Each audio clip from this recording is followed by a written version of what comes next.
ہوتے ہیں اور ہر ملک چاہتا ہے کہ اس کے تعلقات اچھے ہوں، یعنی کہ وہی ملک زیادہ جو ہے پرسکون رہتا ہے جس کے دنیا میں کم سے کم دشمن ہو اور زیادہ سے زیادہ دوست ہوں، کیونکہ آپ دشمنی مول لے کر اور یعنی کہ اینمیٹی کریٹ کر کے یعنی پرسکون نہیں رہ سکتے.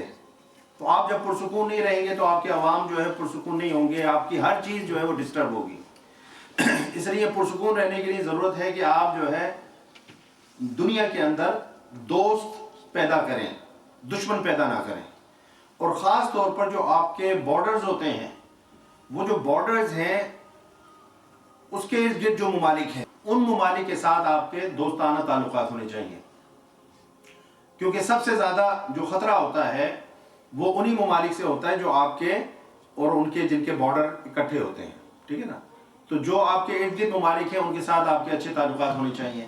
انفارچونیٹلی ہمارا ملک پاکستان جو ہے ایک ایسے جغرافیے کے اندر ہے جہاں پر ہمارے وہ ممالک جن کے ساتھ ہمارے بارڈرز رکھتے ہیں وہ ہمیں ایکسیپٹ کرنے کے لیے تیار نہیں ہیں. 72-73 سال ہو گئے ہیں، انڈیا آج تک جو ہے ایکسیپٹ کرنے کو تیار نہیں ہے پاکستان کے وجود کو. تو ہمیشہ ایک خطرہ جو ہے وہ لگا رہتا ہے. ہم دوستی کا ہاتھ بھی بڑھائیں تو وہ دوستی کا ہاتھ جو ہے بڑھاتے نہیں ہیں. حضور نبی اکرم صلی اللہ علیہ وسلم نے جب ریاست مدینہ جو قائم فرمائی تو اس ریاست کے جو بنیادی خد و خال تھے وہ حضور نبی اکرم صلی اللہ علیہ وسلم کے خطوط کے ذریعے سے، حضور نبی اکرم صلی اللہ علیہ وسلم کے معاہدات کے ذریعے سے، اور حضور نبی اکرم صلی اللہ علیہ وسلم سے جو مختلف وفود ملاقات کے لیے آتے تھے، اس میں جو حضور نبی اکرم صلی اللہ علیہ وسلم کا ان کے ساتھ وے آف ڈیلنگ تھا، وے آف ٹاکنگ تھا، ان کے ساتھ جو ان کا رویہ تھا حضور نبی اکرم صلی اللہ علیہ وسلم کا، اس کو دیکھ کر جو ہے ہم ریاست مدینہ کے جو خارجہ امور کے معاملات ہیں، فورن پالیسیز تھیں، اس کا ہم اندازہ کر سکتے ہیں. جو آیت کریمہ میں نے تلاوت کی، یہ آپ دیکھیں کہ اسلام وہ دین ہے جس نے سب سے پہلے دنیا جو ہے خطوں میں بٹی ہوئی تھی، علاقوں میں بٹی ہوئی تھی، ٹھیک ہے نا، قوموں میں بٹی ہوئی تھی. گلوبلائزیشن کا کانسیپٹ نہیں تھا دنیا میں، گلوبلائزیشن کا کانسیپٹ نہیں تھا. اسلام وہ پہلا دین ہے، حضور نبی اکرم صلی اللہ علیہ وسلم نے یعنی کہ گلوبلائزیشن کا کانسیپٹ دیا، اور گلوبلائزیشن کے بانی جو ہیں وہ حضور نبی اکرم صلی اللہ علیہ وسلم، یعنی تاریخ انسانی کے اندر گلوبلائزیشن کے جو بانی ہیں وہ حضور نبی اکرم صلی اللہ علیہ وسلم ہیں. کیونکہ قرآن میں اللہ فرماتا ہے قل، اے محبوب صلی اللہ علیہ وسلم فرمائیے، یا ایھا الناس، اے انسانوں. آپ نے یہ نہیں کہا کہ اے مومنوں، اے مسلمانوں، اے میرے قبیلے کے لوگوں، حالانکہ اس وقت اسلام تو اتنا بھی نہیں پھیلا تھا. ابھی تو آپ اپنے علاقے کے لوگوں کو دین کا پیغام پہنچا رہے ہیں. ابھی تو آپ اپنے قبیلے اور کے لوگوں کو، یعنی شروع میں تو یہی تھا نا کہ وانذر عشیرتک الاقربین، اے محبوب اپنے جو قریبی رشتہ دار ہیں ان کو جو ہے اللہ کا ڈر سنائیے، ان تک اللہ کا پیغام پہنچائیے. چونکہ الاقرب فالاقرب، جو جتنا قریب ہوتا ہے اس کا پہلے حق ہوتا ہے. تو حضور نبی اکرم صلی اللہ علیہ وسلم نے جب اپنی نبوت کا آغاز جب ہوا اور آپ نے بحیثیت مبلغ، بحیثیت داعی لوگوں کو پکارا، تو آپ کے وہ نزدیکی لوگ تھے. لیکن حضور نبی اکرم صلی اللہ علیہ وسلم جو ہے خطاب کیا فرما رہے ہیں، قل یا ایھا الناس، اے محبوبہ فرما دیجئے، اے انسانوں، انی رسول اللہ علیکم جمیعا، میں تم سب کے لیے اللہ کا رسول ہوں، تم سب کے لیے اللہ کا رسول ہوں. اب یہاں سے جو ہے اس گلوبلائزیشن کے ذریعے سے اسلام کی خارجہ پالیسی کے جو خد و خال ہیں وہ نمایاں ہو رہے ہیں کہ اسلام ایک ایسی دعوت اور ایک ایسا میسیج اور ایک ایسا پیغام لے کر آیا کہ جس کے مخاطبین جو ہے وہ صرف اس خطے کے لوگ نہیں تھے بلکہ ساری دنیا کے لوگ تھے. یعنی اب وہ دور شروع ہونے والا ہے جس کے اثرات صرف مکہ کے لوگوں پر نہیں ہوں گے، صرف مدینہ کے لوگوں پر نہیں ہوں گے، صرف ارد گرد رہنے والوں پر نہیں ہوں گے، بلکہ وہ دین، وہ دعوت، وہ پیغام آ چکا ہے جس کے اثرات، جس کا پیغام، جس کی آواز جو ہے دنیا کے ہر خطے میں، ہر گوشے میں، ہر علاقے میں سنی جائے گی. اور نہ صرف یہ کہ سنی جائے گی بلکہ اس کو ایکسیپٹ بھی کیا جائے گا. This was the new world order. This was the new world order. کہ لوگوں سن لو، میں تم سب کے لیے جو ہے رسول ہوں. اور جو پیغام میں لے کر آیا ہوں وہ تم سب کے لیے ہیں. اور اللہ نے کیا فرمایا؟ بلغ ما انزل الیک من ربک، اے محبوب آپ تک جو اللہ نے پیغام پہنچایا ہے اسے لوگوں تک پہنچا دیں. تو یہ حضور نبی اکرم صلی اللہ علیہ وسلم کی بنیادی ذمہ داری تھی بحیثیت داعی، بحیثیت مبلغ، بحیثیت نبی، بحیثیت رسول، کہ وہ اللہ کے پیغام کو، جو بھی اللہ نے ان کو انسانیت کی فلاح و بہبود کے لیے پیغام دیا، دعوت دی، اس دعوت کو دنیا کے ہر خطے تک پہنچا دیں. اب یہ خارجہ پالیسی میں نے بتا دیا. خارجہ پالیسی کیا ہوتی ہے؟ جس میں آپ اپنے علاقے سے باہر کے لوگوں کو ڈیل کر رہے ہوتے ہیں، آپ دوسرے ممالک کو ڈیل کر رہے ہوتے ہیں. آپ بات سمجھ رہے نا؟ تو آپ دیکھیں کہ حضور نبی اکرم صلی اللہ علیہ وسلم نے جتنے بھی خطوط لکھے بادشاہ نے، یعنی کہ ممالک کو، حضور نبی اکرم صلی اللہ علیہ وسلم نے، آپ نے قیصر کو بھی خط لکھا، آپ نے کسریٰ کو بھی خط لکھا، آپ نے جو ہے یمن کے بادشاہ کو خط لکھا، آپ نے شام کے بادشاہ کو خط لکھا، آپ نے بحرین کے بادشاہ کو خط لکھا. حضور نبی اکرم صلی اللہ علیہ وسلم نے خطوط لکھ کر اس دعوت کو بادشاہان وقت تک پہنچایا. اور اس میں مرکزی نقطہ کیا تھا؟ اسلام کا تعارف اور دعوت، کہ میں اللہ کا نبی ہوں، میں اللہ کا رسول ہوں، اور اس خط کے ذریعے سے میں تمہیں دعوت دے رہا ہوں کہ تم اسلام قبول کر لو. کیونکہ اللہ نے فرمایا قرآن پاک، هو الذی ارسل رسولہ بالہدی، وہی ہے جس نے بھیجا رسول کو ہدایت کے ساتھ، ودین الحق، اور دین حق کے ساتھ، لیظہرہ علی الدین کلہ، تاکہ وہ اس نظام کو، اس دعوت کو ہر نظام کے اوپر جو ہے غالب کر دیں، فائق کر دیں. تو یہ حضور نبی اکرم صلی اللہ علیہ وسلم کا منصب نبوت تھا کہ جو پیغام، جو دعوت اللہ کی طرف سے آپ کو ملی تھی، آپ اس پیغام کو دنیا کے ہر نظام کے اوپر غالب کر دیں، فائق کر دیں. تو حضور نبی اکرم صلی اللہ علیہ وسلم نے جب خطوط لکھے شاہان وقت کو، تو اس کے اندر جو ہے اسلام کا تعارف پیش کیا، نجاشی کو بھی لکھا دی اور دعوت دی. اور یہی حضور نبی اکرم صلی اللہ علیہ وسلم کی عالمگیر نبوت اور عالمگیر رسالت کا تقاضا تھا کہ آپ اس طرح سے کرتے. اب اس کی بنیادی وجہ کیا ہے؟ کیوں حضور نبی اکرم صلی اللہ علیہ وسلم اس پیغام کو، جس کو آپ لے کر آئے تھے، اس پیغام کو اللہ اور اس کے رسول کیوں دنیا پر نافذ کرنا چاہتے تھے کہ یہ نظام نافذ ہو؟ کیونکہ دنیا میں جتنے نظام اس وقت چل رہے تھے وہ سارے مین میڈ تھے، انسان کے خود ساختہ تھے، انسان کے بنائے ہوئے تھے، جس میں انسان کے اوپر حکومت کرتا ہے، انسان کا خون چوستا ہے، انسان کا استحصال کرتا ہے، انسان کے اوپر ظلم کرتا ہے، انسان کو غلام بناتا ہے. یہی نظام تھا نا. انسان کی معیشت اور روزگار کے مواقع چھینتا ہے، کچھ لوگ بہت غریب رہ جاتے ہیں اور کچھ بہت امیر ہو جاتے ہیں. یہ نظام ہے انسان کا بنایا ہوا، جس میں جو بڑے طاقتور لوگ ہوتے ہیں وہ نظام کو بناتے ہوئے اپنی پروٹیکشن، اپنی ویلفیئر کا سوچتے ہیں. وہ نیچے جو لوگ ہوتے ہیں ان کو انسان نہیں سمجھتے، ان کو وہ حقیر سمجھتے ہیں، کمتر سمجھتے ہیں، ان کو غلام سمجھتے ہیں. اور نظام ایسا بناتے ہیں کہ جس طرح سے پانی ہوتا ہے نا، آپ اوپر سے چھوڑیں تو وہ ڈھال کی طرف ہی آئے گا. تو سارا جو سرمایہ ہے وہ لوٹ پلٹ کر انہی کی طرف آتا ہے. غریب کے پاس جو ہے کچھ نہیں بچتا، دو وقت کی جو روٹی ہے وہ بھی اس کے لیے مشکل ہو جاتی ہے، لیکن ان کی تجوریاں جو ہے وہ بڑھتی چلی جاتی ہیں. تو اللہ نے اور اس کے رسول صلی اللہ علیہ وسلم نے اس نظام کو کیوں تمام نظاموں کے اوپر نافذ کرنا چاہا؟ کیونکہ یہ نظام انسان کا بنایا ہوا نہیں تھا، یہ نظام اللہ کا دیا ہوا تھا. اور اللہ اپنی مخلوق سے محبت کرتا ہے، اور وہ جب محبت کرتا ہے تو وہ امیر ہو، غریب ہو، فقیر ہو، بادشاہ ہو، وہ ہر ایک سے محبت کرتا ہے. جو جتنا اس کے ساتھ لو لگاتا ہے اللہ اتنا ہی اس سے محبت کرتا ہے. اور اللہ نے ہر ایک کا رزق کا جو ہے ذمہ اپنے اوپر لیا ہوا ہے. تو اللہ کا جو نظام ہے وہ نظام ایسا ہے جو ہر ایک کی رسپانسبلٹی لیتا ہے، جو ہر ایک کی ریکوائرمنٹس کو پورا کرتا ہے، جس کے اندر ڈسکریمنیشن نہیں ہے. چونکہ نسل انسانی کی جو قیادت ہے اس کا حق صرف دین فطرت کو ہے، یعنی وہ دین جو اللہ کی طرف سے آیا ہوا ہو، اور دنیا کی اور انسانیت کی جو بھلائی ہے اسی دین کو، اسی ثقافت کو قبول کرنے میں ہے. تو جس طرح سے حدیث پاک میں بھی آیا کہ اسلام دین فطرت ہے، اسلام دین فطرت ہے، تو انسانیت کی بھلائی کس میں ہے؟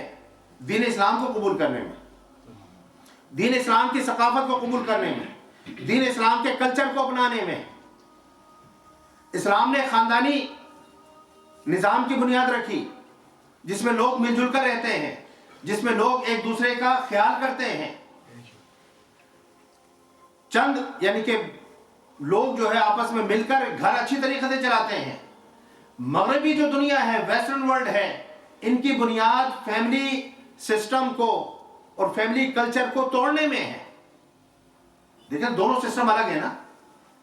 ہم خاندانی نظام کی بات کر رہے ہیں، اسلام خاندانی نظام کی بات کر رہا ہے، اور یہ خاندانی نظام کو توڑ کر لوگوں کو وقف وقف کر کے الگ الگ کر کے خوش ہے.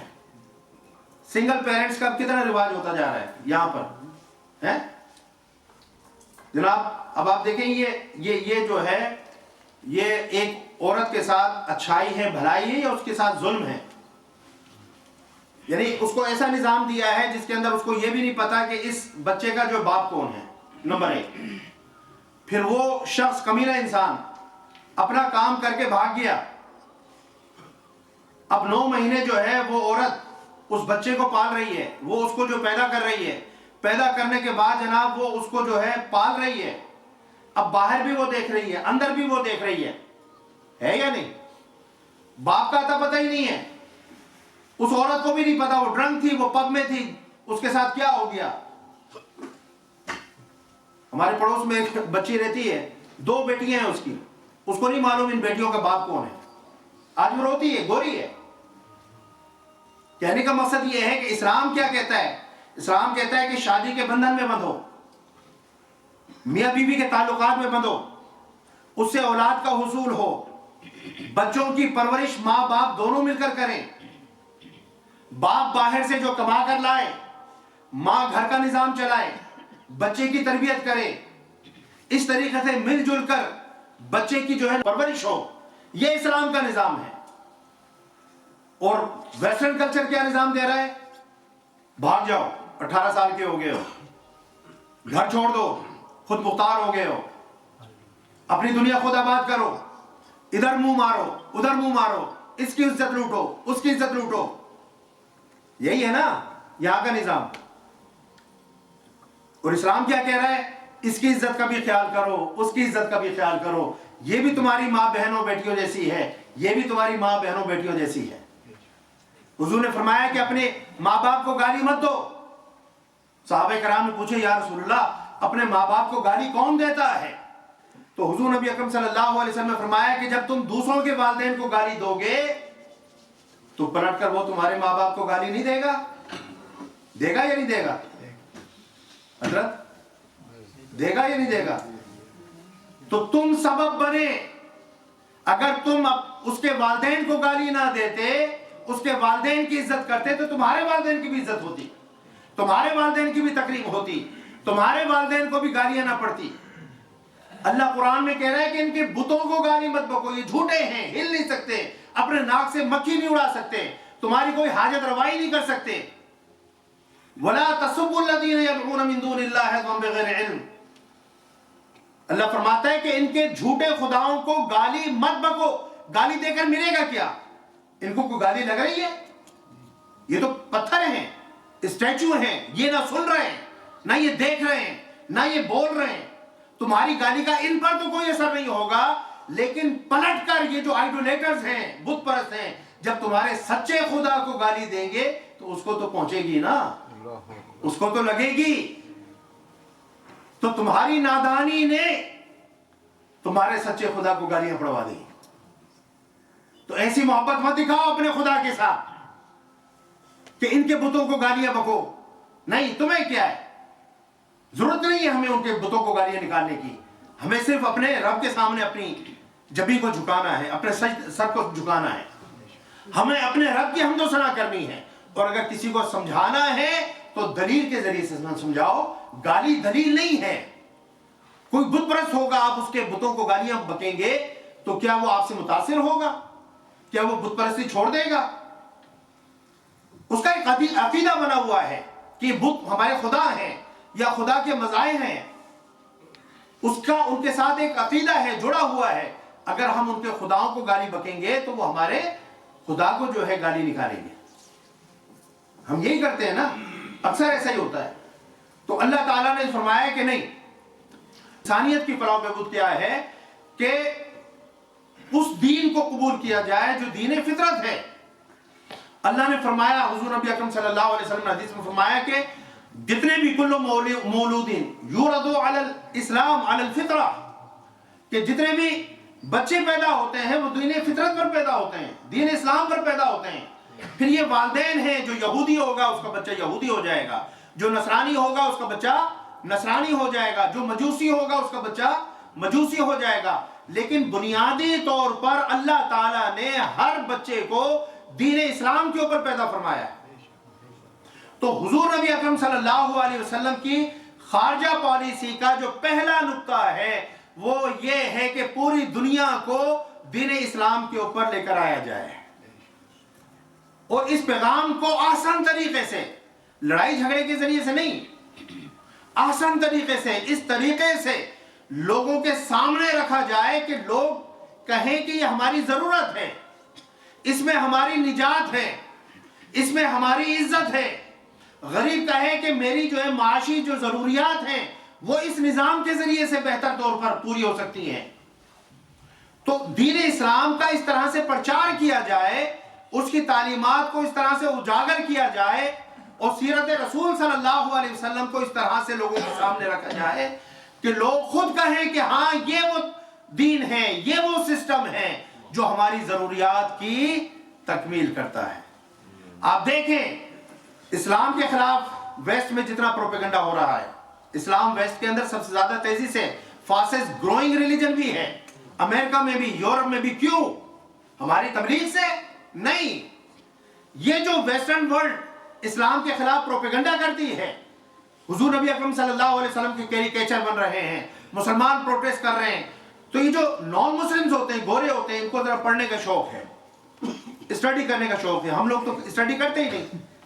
تو کچھ لوگ ایسے ہوتے ہیں جو سوچتے ہیں کہ یار اسلام کے خلاف ادھر سے بھی ادھر سے بھی ادھر سے بھی ہر طرف سے پروپیگنڈا ہو رہا ہے، ہر طرف سے باتیں ہو رہی ہیں، تو ذرا دیکھیں تو صحیح کہ اسلام ہے کیا.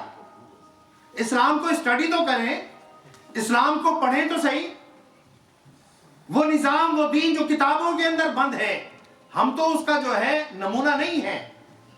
ہماری شخصیات سے، ہماری ذاتوں سے، ہمارے اخلاق اور کردار سے تو اسلام نہیں جھلک رہا، لیکن کتابوں میں تو اسلام موجود ہے نا. تو جب وہ ان کتابوں کا مطالعہ کرتے ہیں، ڈائریکٹ قرآن کو پڑھتے ہیں، ڈائریکٹ سیرت مصطفیٰ صلی اللہ علیہ وسلم کو پڑھتے ہیں، تو وہ کہتے ہیں واو، this is the best way of life, this is the best religion.